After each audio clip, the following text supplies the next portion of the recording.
والطاعة معروف فيما لم يؤمر بالمعصية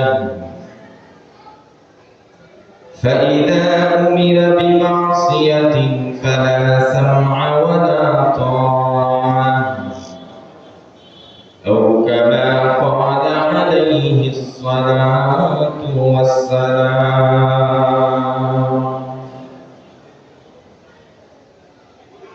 يا صاحب الجمال ويا سيد البشر يا صاحب الجمال ويا سيد البشر من وجهك المنير لقد نور القمر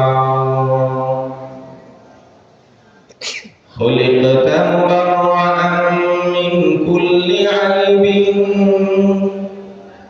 كأنك خلقت كما تشاء بلغ العلا بكماله كشف الدجى بجماله حسنت جميع خصاله صلوا عليه وآله সকলে মহব্বত নিয়ে দুরূদ শরীফ পড়েন আল্লাহুম্মা সাল্লি আলা মুহাম্মাদ ওয়া আলা আলি মুহাম্মাদ কামা সাল্লাইতা আলা ইব্রাহিম ওয়া আলা আলি ইব্রাহিম ইন্নাকা হামিদুম মাজিদ আল্লাহুম্মা বারিক আলা মুহাম্মাদ ওয়া আলা আলি মুহাম্মাদ كما باركت على إبراهيم وعلى آل إبراهيم إنك حميد مجيد رب اشرح لي صدري ويسر لي أمري واحلل عقدة من لساني يفقهوا قولي وبك نستعين يا مستعان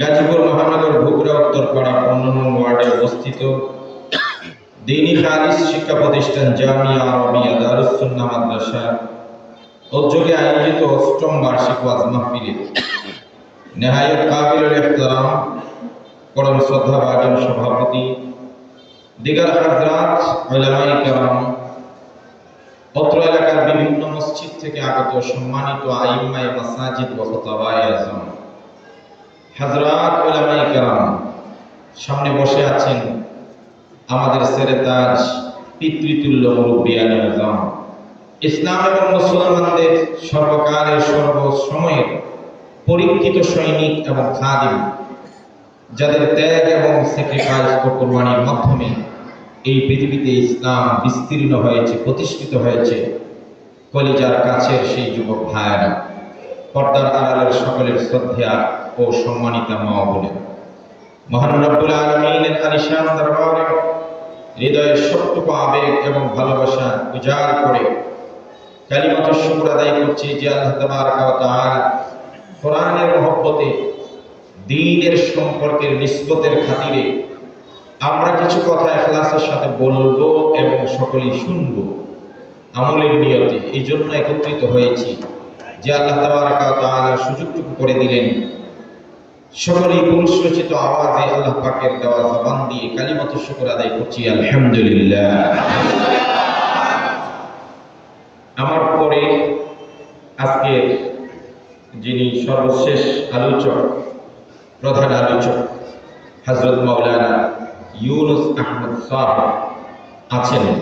সঙ্গত কারণে আমি খুব লম্বা সময় কথা বলবো না, হযরত অপেক্ষা করছেন, মেহমান আসছেন অনেক দূর থেকে, আমরা ওনার জন্য সুযোগ করে দেব। এজন্য কোনো ধরনের ভূমিকা ছাড়াই কোরআনে কারীমের সূরা লুকমান থেকে সম্ভবত 21 নম্বর পারা সূরা লুকমান থেকে 14 এবং 15 দুটি আয়াত তেলাওয়াত করেছি বরকতের জন্য। আলোচনা কতটুকু করতে পারবো জানি না, আল্লাহ যদি তৌফিক দেন কিছু কথা বলবো তত্ত্ববহুল এবং প্রয়োজনীয়। কোরআন কারীমের 114 সূরা অন্যতম একটি সূরার নাম সূরা লোকমান। এই লোকমান আলাইহিস সালাতু ওয়াস সালাম, ওনার নাম আমরা সকলেই শুনেছি। ঐতিহাসিক মুফাসসিরিনে কেরামের কারো কারো মতে তিনি নবী ছিলেন, কিন্তু বিশুদ্ধ এবং অধিকাংশ মুফাসসিরিনে কেরাম বলেন না, তিনি নবী ছিলেন। তবে নবী না থাকলেও তিনি যে আল্লাহর খাস পিয়ারা মাহবুব প্রিয় পছন্দের একজন বান্দা ছিলেন। হিকমত, প্রজ্ঞা, বিচক্ষণতা, দার্শনিক এবং অত্যন্ত জ্ঞানী একজন আল্লাহর গোলাম ছিলেন, এতে কারো দ্বিমত নাই। কেন সূরা লোকমান, লোকমানের নামে সূরা আসলো? লোকমান আলাইহিস সালাতু ওয়াস সালামের কয়েকটি কথা না বললেই, পৃথিবীতে যত কালো মানুষ, বেটে মানুষ, নাকগুচা মানুষ, দেখতে বেশি সুন্দর নয়, আফ্রিকার নিগ্রো প্রসিদ্ধি লাভ করেছে ইসলামের খাতিরে, তাদের নিজেদের গুণ দিয়ে। এর মধ্য থেকে অন্যতম একজন হলেন হযরত লোকমান আলাইহিস সালাতু ওয়াস সালাম। কি পরিমাণ মেধা আর জ্ঞান ছিল না! আমি যখন এইচএসসিতে পড়ি তখন একটা প্যারা ছিল ইংলিশে, সক্রেটিস নামে। সক্রেটিস সম্পর্কে যারা শিক্ষিত আছেন তারা বুঝবেন। তো সক্রেটিস করত কি, যেখানে মানুষের ঝগড়া পাইত, রাখাল বালক হোক, ব্যবসায়ী হোক আর প্রতীক হোক, সবাইকে কাছে রেখে তিনি বলতেন, কিছু ওয়াজ করতেন, নসিহত করতেন, উপদেশ দিতেন, বলতেন নোদা সেলফ, নিজেকে চিনো, তুমি কে, কোথা থেকে এসেছো, কিভাবে এসেছো, কি করতে এসেছো আর কোথায় ফিরে যাবে। তো লোকমান আলাইহিস সালাতু ওয়াস সালাম তিনি একজন মানুষের গোলাম ছিলেন, চাকর ছিলেন, কিন্তু তার জ্ঞান, তার বুদ্ধি, তার হিকমত, প্রজ্ঞা, বিচক্ষণতা এত বেশি ছিল, যেখানেই যেতেন সেখানে তার কথা শোনার জন্য মানুষ পাগলের মতো, মৌচাকে যেমন মৌমাছিরা ভিড় করে এমন ভিড় করত। সুবহানাল্লাহ। প্রতিভা যদি আপনার থাকে তাহলে বাহিরে থাকেন আর ভিতরে থাকেন। বাহির ভিতর বুঝেন তো? গত টার্মে আমরা অনেক বড় বড় ওয়াইজ, মুফাসসির, স্কলার ইনাদেরকে বাহিরে পাই নাই। তিনারা কোথায় ছিলেন? কথা কয়টা, কোথায় ছিলেন? চার দেওয়ালের ভিতরে ছিলেন। তো আমি আগে ছিলাম গাজীপুর কোনাবাড়িতে, একেবারে কাশিমপুর কারাগারের পাশে। যখন কেউ ঢুকতো তখনও খবর পাইতাম, আর যখন কেউ বের হতো তখনও খবর পাইতাম। বিশেষ করে আমি যার ফ্যামিলির পাঁচ জনের কাছে হাদিস পড়েছি, শাইখুল হাদিস আল্লামা আজিজুল হক রাহমাতুল্লাহি আলাইহির কাছে আমি বুখারী পড়েছি, ওনার এক ছেলে মুফতি মাহফুজুল হক সাহেবের কাছে পড়েছি, ওনার আরেক নাতির কাছে, মেয়ের পরে তার কাছে পড়েছি, আরেক নাতির কাছে পড়েছি, এবং সর্বশেষ বাংলাদেশের আপামর জনগণ, বিশেষ করে যুব সমাজের হৃদয়ের স্পন্দন আল্লামা মামুনুল হক সাহেবের কাছে আমি বুখারী পড়েছি। সঙ্গত কারণে হুজুর যতদিন জেলে ছিলেন সবসময় খবর রাখতাম, যতটুকু যা দেওয়ার করার সেটুকু করতাম। তাহলে আমাদের জানা ছিল যে উলামায়ে কেরামের এক ঝাঁক জালিম শাহীর বিরুদ্ধে, আর এই ভারত যে গুজরাটের কসাইয়ের বিরুদ্ধে আন্দোলন সংগ্রাম করতে গিয়ে, নবীর ইজ্জত রক্ষা করে নাস্তিক আর মুরতাদদের বিরুদ্ধে আন্দোলন করতে গিয়ে, ভাস্কর্য নামক শিরকি প্রথার বিরুদ্ধে তাদের মূলোৎপাটন করতে গিয়ে তাদেরকে শুধু জেলেই নেয় নাই, আয়না করে নিয়েছে, রিমান্ডে নিয়েছে, হ্যান্ডকাপ আর ডান্ডাগিরি পরিয়ে মাসের মাস, বছরকে বছর তারা সেখানে রেখেছে। কিন্তু তারা একটা কথা জানে না, যাদের ভিতরে প্রতিভা আছে তারা বাহিরে থাকলে যেমন মানুষ তাদেরকে ঝেঁকে ধরে, ভিতরে থাকলেও তেমনি হয়। এমন গল্প শুনেছি, অনেক চোর ডাকাতরা তাদের সংস্রবে, তাদের কথা শুনে আল্লাহওয়ালার নামাজি হয়ে গেছে, এমনকি অনেক অমুসলিমরা পর্যন্ত তাদের সংস্রব পেয়ে মুসলমান হয়ে গিয়েছে। ফুল যেখানেই থাকে গ্রাম ছড়াবে, আতর যেখানেই ফুলবেন গ্রাম ছড়াবে। সুতরাং তোমরা মনে করো না যে জেলের ভিতরে ঢুকাইলেই আমাদের মিশন শেষ। আমরা যেখানে যাব সেখানেই আমাদের মিশন আছে না নেই? কথা বলেন, আছে না নেই? আরে মিয়ারা, নবী করিম সাল্লাল্লাহু আলাইহি ওয়াসাল্লাম যখন ওয়াহদাত একত্ববাদের দাওয়াত দিচ্ছিলেন, বেঈমান কাফেররা নবীজির বিরুদ্ধে মিডিয়া ব্যবহার করেছে।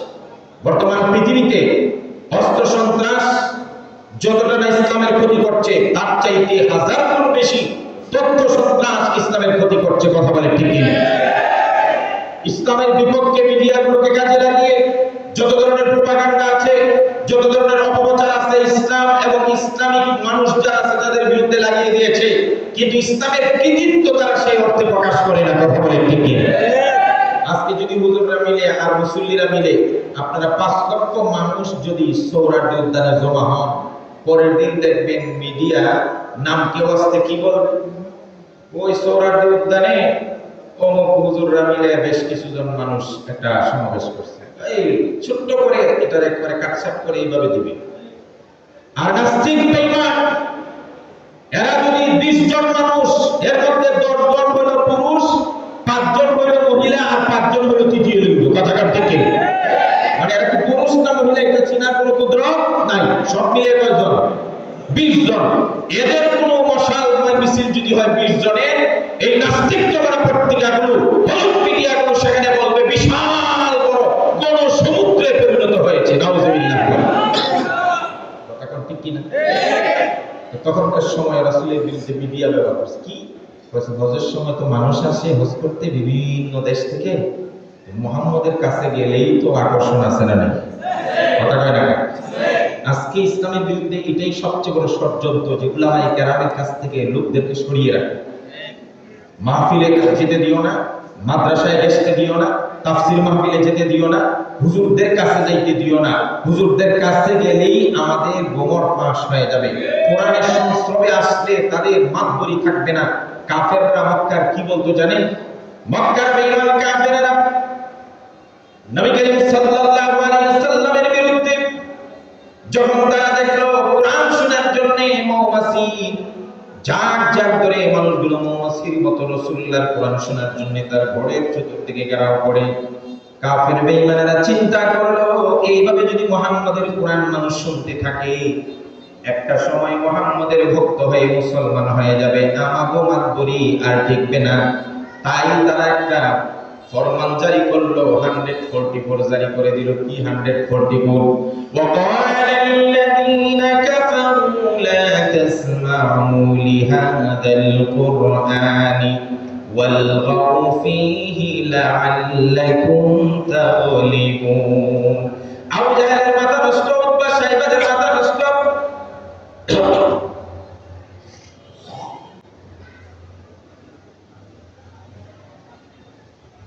মুহাম্মাদের কোরআন শোনার জন্য যেইভাবে লোকেরা দলে দলে যোগ দিচ্ছে, এখনই যদি 144 জারি না করা যায় তাহলে অবস্থা খারাপ। এই জন্য তারা বলো লা তাসমা'ু লিহাযাল কুরআনি ওয়ালগাউ ফীহি, সাবধান, মুহাম্মাদের কোরআন শোনা যাবে না, আজকে থেকে আমরা নিষিদ্ধ করে দিলাম। যদি মুহাম্মাদের কোরআন শোনা থেকে এই মানুষগুলোকে বিরত না রাখতে পারো তাহলে আমাদের বাটপাড়ি 2 নম্বরই যত আছে সব হাতছাড়া হয়ে যাবে। আমরা কোনদিন মক্কায় মাতবরি করতে পারবো না।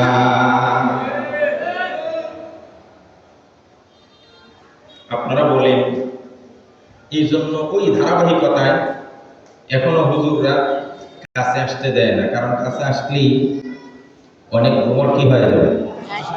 কথা কয় না কা? এই জন্য এই সমস্ত কার্যকলাপ যত কম হয় তত তাদের জন্য ভালো।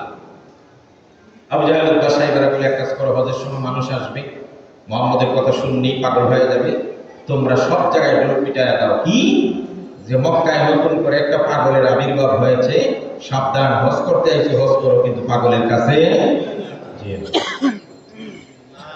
তো একটা বিষয় কি জানেননি? মানুষের স্বভাব কি? আল ইনসানু হারিসুন ফিমা মুনিআ, আল ইনসানু হারিসুন ফিমা মুনিআ। মানুষকে যে জিনিসে বাধা দেওয়া হয় এই জিনিসের প্রতি আকর্ষণ কমে না বাড়ে? কথা কয় না, কমে না বাড়ে?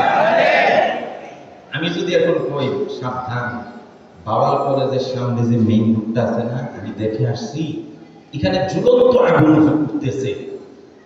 কোন রাস্তা তো আগুন নাই, বিল্ডিং এ আগুন নাই, এই রাস্তার একটু পাশার উপরে আগুন দাউ দাউ করে জ্বলতেছে। সাবধান, এখানে যেই যায় সেই আগুনে টেনে নিয়ে যায়, আপনারা কেউ যায় না। আপনারা কি মনে করেন? হ্যাঁ, সামনে দুইটা লাইট করে দেওয়া যাবে, এই দুইটা কি মনে করেন? এই আগুন দেখার জন্য কেউ যাবেন না? ধরুন ওরে আর বাদ এমন আগুন জীবনেও শুনছি না, একটা বার হলে দূর থেকে হলে দেখে আসে।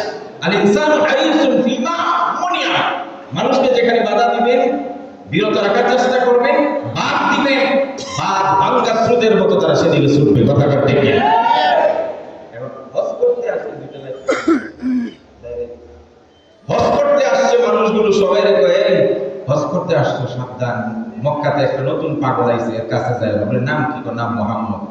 এখন লোকেরা কয় দুরুদ, সারা জীবন হজ করছি, নতুন পাগল কে আসছে শুনছি না, আজকে যেহেতু নতুন একজন পাগল আছে দেখি পাগলে কি হয়।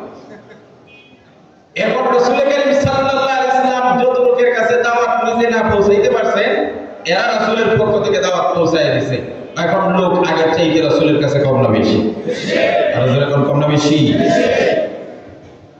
লোকমান আলাইহিস সালাতু ওয়াস সালামের কথা বলছিলাম। হযরত লোকমান একজনের গোলাম, তিনি মেষ চড়ান, ছাগল চড়ান মালিকের। তো ছাগল চড়াইতে মাঠে যায়, সেখানে গিয়ে সব রাখাল বালকদেরকে জমা করছে। জমা করে যখন কথা শুরু করে স্পিকিং, মানুষ মনোমুগ্ধকর হয়ে শুনতে থাকে। ওরে বাপ রে বাপ, এত সুন্দর সুন্দর কথা লোকমানের চাইতে জ্ঞানী, প্রজ্ঞাবান, বিচক্ষণ, হিকমতওয়ালা, দার্শনিক আর কেউ হতে পারে না। সবাই সারাদিন তার কথা শুনে। লোকমানের প্রশংসা এক কান দুই কান, এক মুখ দুই মুখ করতে করতে মালিকের কান পর্যন্ত চলে গেছে। তো এই আপনার বাড়ি যে চাকর রাখছেন লোকমান নামে, এটি তো বিশাল বড় কামলা, এত জ্ঞানী, এত বুদ্ধিমান, এত বিচক্ষণ, তার কথা শোনার জন্য মানুষ পাগল পারা। লোকমানের মালিকের কথা, তাই নাকি? বলে হ্যাঁ। তাই দেখি লোকমানের কি বুঝ আছে, কি জ্ঞান আছে, বুদ্ধি আছে, আজকে একটু টেস্ট করা হবে। লোকমান আসলো বিকালবেলা, মেষ নিয়ে বাড়িতে আসার পরে লোকমানের মালিককে বলল, লোকমান, জি মালিক বলেন, অনেকের মুখে তোমার প্রশংসা শুনেছি, তোমার নাকি খুব মেধা, তোমার নাকি খুব জ্ঞান, গরিমা, বিচক্ষণতা, প্রজ্ঞা আছে তোমার। তুমি একটা কাজ করবে, আগামীকাল সকালবেলা আমার যতগুলো ছাগল আছে, যতগুলো মেষ আছে, এর মধ্য থেকে একটা মেষ জব করবে। জবে করার পর চামড়াগুলো ছিলবে, হাড় গোস্ত সব পৃথক করবে, আলাদা করবে। আলাদা করার পরে মাথার চুল থেকে পায়ের নখ পর্যন্ত 3.5 হাত বডির মধ্যে সবচাইতে দামি যে অঙ্গটা আছে, ওই অঙ্গটা আমার জন্য ফ্রাই করে ভাজি করে নিয়ে আসবে। ছাগলের সমস্ত অঙ্গ প্রত্যঙ্গের মধ্যে সবচাইতে দামি অঙ্গ কোনটা বলতে পারেন? লোকমান আলাইহিস সালাম চিন্তা ভাবনা করে হার্ট, আমরা যেটাকে কলিজা বা গুর্দা বলি, এইটাকে তিনি আরবিতে বলে কাল্ব, বাংলায় বলে হৃদয়, আর ইংলিশে বলে হার্ট। এটাকে তিনি ফ্রাই করে ভাজি করে মালিকের সামনে প্রেজেন্ট করছে। মালিক খাইছে, খুব মজা পাইছে, সবচেয়ে দামি অঙ্গ। পরের দিন যখন আবার লোকমান বাসাতে আসলো, এদিন লোকমানের মালিক বলছে, লোকমান, আজকেও তুমি একটা ছাগল জবে করবে, মেষ জবে করবে, আগের মতো চামড়া ছিলানোর পর হাড় গোড় সব পৃথক করবে। আজকে বকরির সারা শরীরের মধ্যে সবচাইতে দামি অঙ্গ নয়, সবচাইতে নিকৃষ্ট অঙ্গটা আমার জন্য ভাজি করে আনবে, আমি সেটাও খেয়ে দেখতে চাই। হযরত লোকমান আলাইহিস সালাম আগের মতো চামড়া ছিলেন, হাড় গোস্ত পৃথক করে গতকাল যে অঙ্গটা নিয়েছিলেন, ওই কলপটাকে আবার ভাজি করে মালিকের সামনে উপস্থিত করলেন।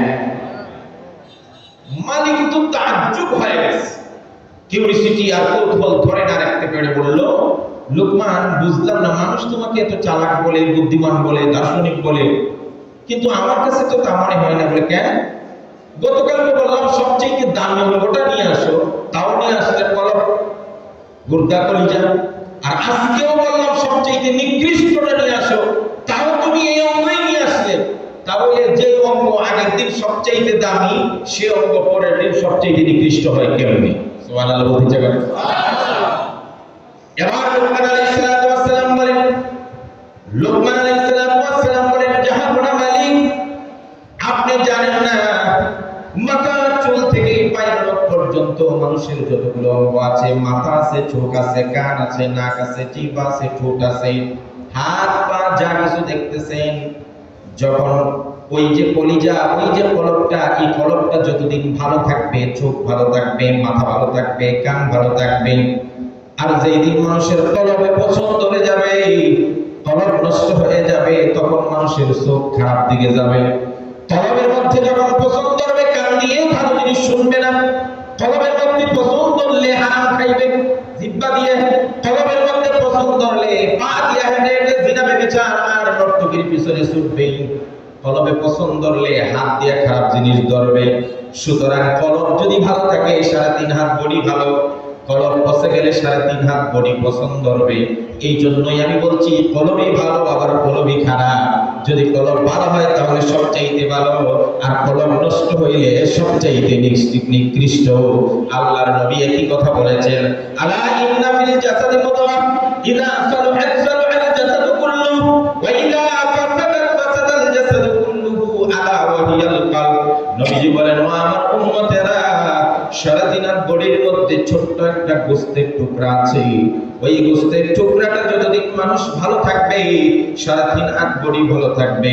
আর গোস্তের টুকরাটা যেদিন পচে যাবে, সেই দিন 3.5 হাত বডিও পচে যাবে। সেই গোস্তের টুকরাটার নাম হলো কলব। সুবহানাল্লাহ। এই জন্য আজ আমাদের জন্য সবচেয়ে বেশি প্রয়োজন দেহের চিকিৎসার আগে সেই কলবের চিকিৎসা করা। কথা বলে ঠিক কি? আল্লাহ নবী হাদিসে বলেছেন, আমার যুবক ভাইরা ভালো করে খেয়াল করবেন, বনি আদম যখন একটা গুনাহ করে তখন কলবের মধ্যে একটা কালো দাগ পড়ে যায়। যখন আরেকটা গুনাহ করে কলবের মধ্যে আরেকটা কালো দাগ পড়ে যায়। আবার গুনাহ করলে আবার কালো দাগ পড়ে। এইভাবে কালো দাগ পড়তে পড়তে, গুনাহ করতে করতে একটা সময় কলবটা আংরার মতো কালো হয়ে যায়, কালো হয়ে যায়। তখন আর এই কলব দ্বারা কোনো ভালো কথা শুনতে মন চায় না, আর কিছুই ভালো লাগে না। ওয়াজে যাইতে মন চায় না, কুরআন পড়তে মন চায় না, নামাজ পড়তে মন চায় না, কারণ কলবটা আংরার মতো কালো অন্ধকার হয়ে গেছে। এবার আপনি যদি আমাকে প্রশ্ন করেন, হুজুর আমাদের কাপড় চোপড় তো কালো হয়, এটাও তো পরিষ্কার করার জন্য ব্যবস্থা আছে না নাই? এই কাপড় পরতে পরতে কালো হয় না, তো এটা কি পরিষ্কার করেন না? উঠান তো ময়লা পড়তে পড়তে পরিষ্কার নোংরা হয়, সেটা পরিষ্কার করেন না? গ্রিলের মধ্যে দীর্ঘদিন বৃষ্টি পানি পড়ে আর রোদ্রে ভিজে, এটার মধ্যেও তো জং ধরে, সেটাও তো আমরা পরিষ্কার করি না, করি না? ওয়ালের মধ্যেও তো শেওলা জমে, সেটাও তো আমরা পরিষ্কার করি। হুজুর দুনিয়ার সব জিনিসই তো নোংরা হয়, তো সেগুলো তো পরিষ্কার করার মাধ্যম আছে, উপায় আছে, ব্যবস্থা আছে। তো আপনি যে বললেন গুনাহ করতে করতে কলব একবারে নোংরা কালো হয়ে যায়, এটা পরিষ্কার করবো কেমনে? আমরা আজকের ওয়াজ শোনার পর থেকে মনে করতেছি যে আমরা এটাকে পরিষ্কার করব। তাহলে পরিষ্কার করার জন্য রাসূলুল্লাহর আরেকটা হাদিস শুনে নেন। আল্লাহ নবী সাল্লাল্লাহু আলাইহি ওয়াসাল্লাম বলেন, লিকুল্লি শাইইন সিকালা, লিকুল্লি শাইইন সিকালা ওয়া সিকালাতুল কুলুবি যিকরুল্লাহ। আল্লাহ নবী বলেন, প্রত্যেকটা জিনিস পরিষ্কার করার জন্য এক একটা হাতিয়ার আছে, এক একটা যন্ত্র আছে। ও দুনিয়ার মানুষরা, আপনাদেরকে যদি আমি বলি, কাপড় যখন নোংরা হয়ে যায়, কাপড় পরিষ্কার করার জন্য আমরা কি ব্যবহার করি? পাউডার অথবা সাবান ব্যবহার করি। আবার যখন আমাদের বাড়ির সামনের আঙ্গিনা উঠান যখন নোংরা হয়ে যায়, তখন সোলার ঝাড়ু দিয়ে আমরা সেটা পরিষ্কার করি। আবার যখন আমাদের গ্রিলের মধ্যে জং ধরে যায়, তখন এক ধরনের ব্রাশ আছে, শিরিষ কাগজ আছে, ওইটা দিয়ে আমরা পরিষ্কার করি। ওয়ালে যখন শেওলা ধরে যায়, তখন আমরা ব্রাশ দেই, আর ভিজা ওয়ালের মধ্যে ব্রাশ করে সেটা পরিষ্কার করি। বুঝা গেল, ওয়াল পরিষ্কার করতে গেলে সাবানে কাজ করবে কথা কয় না।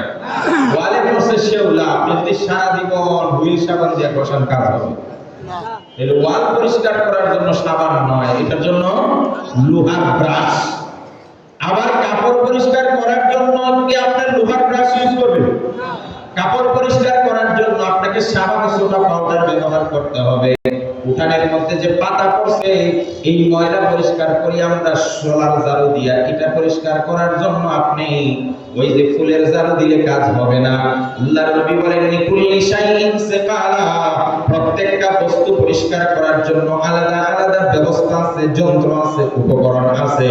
দুনিয়ার উম্মতেরা, তোমাদের অন্তর যখন গুনাহ করতে করতে করতে করতে করতে যখন আঙ্গার মতো কালো হয়ে যাবে, তখন তা পরিষ্কার করতে